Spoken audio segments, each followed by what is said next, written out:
এটা কি হচ্ছে ভাই? আমাদের কৃষ্ণনগরে এত বড় জগদ্ধাত্রী পুজো, আর এদিকে বাইরে দেখো এ हो क्या रहा है। मुझे हिंदी नहीं आता है। देखो बारिश और बारिश।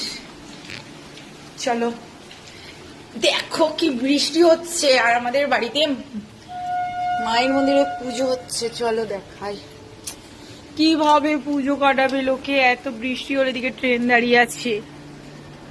দেখো এদিকে আমাদের মা সেজে উঠেছে, বাড়ির মা। কি সুন্দর লাগছে না? তোমরা সবাই কিন্তু অবশ্যই কমেন্টস করে জানাবে মাকে কি দারুণ লাগছে। এদিকে গপু, মহেশ্বর সবাই সেজে উঠেছে,